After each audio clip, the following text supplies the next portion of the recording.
thanks to your great book Unsung Valors of Mahabharata, we came to know about great warriors whom probably are side characters in one of the TV serials and all. Probably they'll just vanish like that. But when I read that book, it was so good to know about them in deeper, what they sacrificed, how much they fought. Be it in Kaurava's side or in Pandava's side. I read both of them. It's really wonderful. So like that, if you can tell us one not very known character, like probably you can tell us one character which we would have seen only one page in most of the books, but I'm sure with the critical version, I'm sure there are a lot of things which you can tell us. If you can tell us any one character which people don't know much. So from your point of view, who is like not very famous but very important? No, actually, I was not very famous but very important. Yeah, Yuyutsu, Subhadra, so many of them. Iravan, so many of them. But I want to take a slightly different approach to that. This guy is too famous and probably doesn't deserve to be famous for those reasons for which he's famous. That is Ekalavya. He's known as this. I recently read an article, I was quite appalled by it, which is why I thought I would. So, Ekalavya is portrayed as this poor little tribal child, impoverished tribal child who is marginalized and who is very eager to learn. He's such a dedicated learner. He's a superlatively skilled guy. Isn't it true? And he comes to Drona to learn, and this very evil Drona abuses him for his because he's a tribal and he does not teach him. He's not even given basic right of education. This is the story that we have. Right. Now, who actually is Ekalavya? Okay. First point, let me just put out facts and not get into opinions on it. Perfect. First thing is, Ekalavya is not a poor tribal guy. He is the prince of the Nishadas. Other famous Nishadas we know are Nala, who is compared to the Devas, who Damayanti chooses above the Devas. Devas come for her hand and she says, no, I will marry Nala. So Nala is a very famous Nishada king. So similarly, these are Nishadas, and Ekalavya is the prince of the Nishadas. He's not an impoverished poor child. He's not a child, he's an adult. His son battles Krishna at Rukmini's, right before Rukmini's abduction. There is this face-off that happens. Ekalavya's son is old enough to battle Krishna. So the chance that Ekalavya's son and Krishna are age peers is more likely. Okay. Krishna and Arjuna are the same age. So Ekalavya is like considerably older than Arjuna. And he comes to Drona Gurukul and tries to ask Drona for teaching. Whereas he's part of Jarasandha is Kamsa's father-in-law. Right. Jarasandha attacks Mathura 17 times because he is against the Yadavas to the clan to which Krishna and Balrama belong. And Ekalavya is part of all these 17 attacks against the Yadavas. Oh, he fought. So Ekalavya is part of Jarasandha's army. He is a close ally of Jarasandha. Wonderful. Now Jarasandha is a sworn enemy to both Yadavas as well as Hastinapur. Because Hastinapur is connected to Yadavas through Kunti. Kunti is a Yadava princess. Kunti is Krishna's aunt. So Hastinapur has Yadavas as ally. And Ekalavya is a sworn enemy known to everybody because he's done it 17 times, he's proved it. So he's a sworn enemy of Hastinapur and Yadavas. And he's an adult. He's a battle-hardened guy. He comes over to Drona and says, I want to learn. Now, the questions that automatically, when you see it in this light of these facts, that pops up is, why does he have to learn now from Drona when he obviously knows how to battle? Second, why does he want to learn from Drona only, who is the preceptor to Hastinapur? Drona not only teaches Hastinapur princes, there are several Yadava clan, Satyaki in fact is one of Drona's Sishyas before he becomes Arjun's Sishya. Right. So the Yadava clan's younger generation is learning here. They are untrained, inexperienced as yet because they are not trained yet. The Hastinapur princes are here vulnerable because they are not trained yet. And a sworn enemy of Hastinapur and Yadava Kul, why does he want to come to Drona Gurukul only and learn? And he is clearly not trying to hunt rabbits by learning from Drona. He is a warrior who is allied with Jarasandha.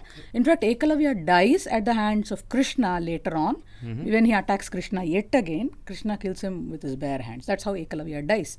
So he is clearly not into hunting and for that learning archery. No. He is there to learn battle training. So one question on that. When you said Krishna killed him this is after he lost his thumb, he fought wars. Yeah, he fought wars. It was not that he was... No, absolutely. Okay, one more question that logically we should think of. Arjuna was Savyasachi. He could shoot with both hands. Yes. This guy lost right thumb. Why couldn't he have learned to switch and use the other hand?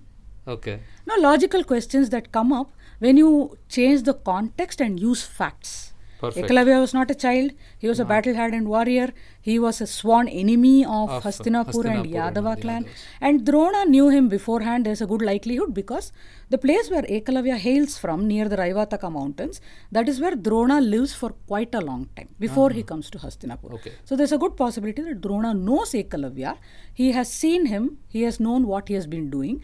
And the other thing is that Ekalavya was this wonderful warrior. If he had been in the war, he would have defeated everybody. Okay, what are his battle achievements? Where do we see his battle achievements? 17 times he battled, lost.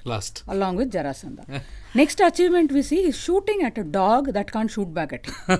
Yes. Right? He's shooting at a helpless animal. Peta, where are you? He's shooting at a helpless animal that cannot shoot back. And there is no mention that it did not hurt the... How can you sew up a dog's mouth and it not hurt the dog? There is no such mention like that in the Mahabharata. Instead of shooing away a dog, you want to shoot 100 million arrows at it. What does that show about the warrior? Correct.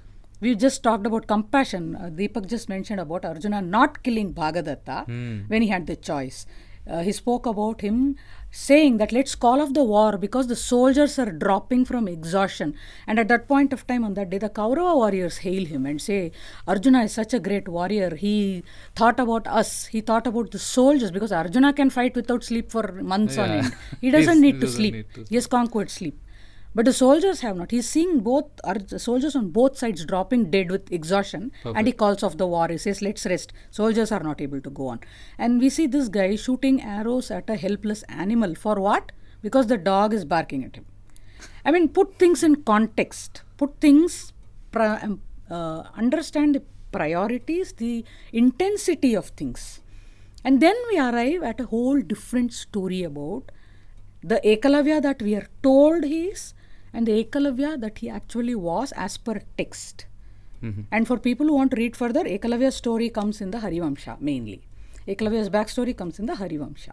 As well as in Mahabharata, we have a small mention. So this is mentioned in critical version, all these facts. Yes, Harivamsha is mentioned, and Bori critical version also has Harivamsha. Wonderful. It comes from this. Okay. Thank you. So Deepak ji, one character whom is not very much known. So I would like to talk about Satyaki. Satyaki. Now, he is not a minor character in Vyasa Mahabharata. Okay. But in the modern Mahabharata, based on the TV shows and books, they virtually ignore him. Okay. Some shows he's not there, or if he's there, he's just like a sidekick. Right. They don't introduce him, they don't tell anything about him. Correct. But the reality is he was one of the great warriors of the Pandava side. So he has played a very important role. Now, who was Satyaki? He belonged to the Vrishni clan, which was a part of the Yadavas. So when the war happens, he chooses Krishna. Now, Krishna's army is called as Narayani Sena. Now, as we know, there's a famous discussion. Duryodhana is given the Narayani Sena, and Arjuna gets Krishna himself, but as a non-participating. Now, Satyaki says, I will fight with Arjuna. Why? Because Arjuna was his guru. Just as Drona was Arjuna's guru, Arjuna was Satyaki learnt from Arjuna. So Arjuna learnt from Drona and was indebted to him. Correct. So in the same way, Satyaki was obliged to Arjuna because he learnt from him. So he decided that he would fight with Arjuna in the war, fight along with Arjuna. And of course, Krishna was there.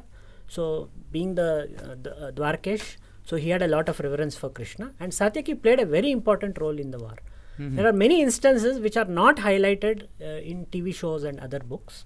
He has defeated Duryodhana. He makes him faint. He defeats Shakuni. Wonderful. And on day 14, he plays a very important role because that is the day of Arjuna's revenge. Okay. So on that day was probably the day when the war was informally over. After that, it was just a formality. You have to get rid of Karna, you have to get rid of Duryodhana and end the war.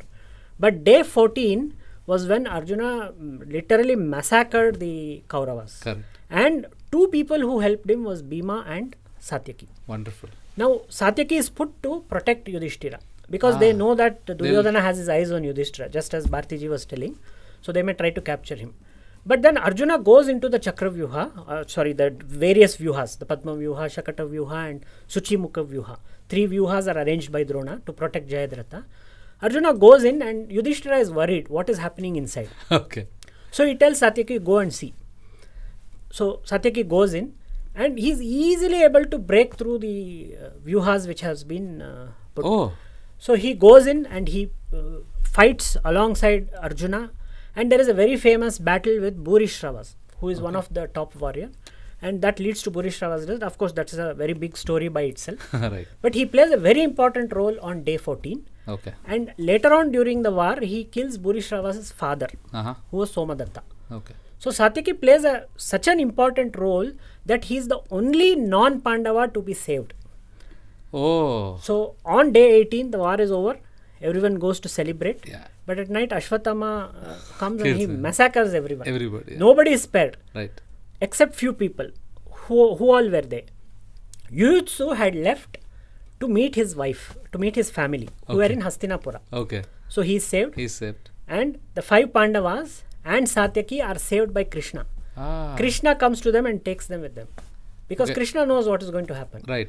So if Satyaki has been handpicked by Krishna, Which so we know means- what it means. Yeah, What is his importance. Wonderful. So he's the only one who survives and he's there till the end.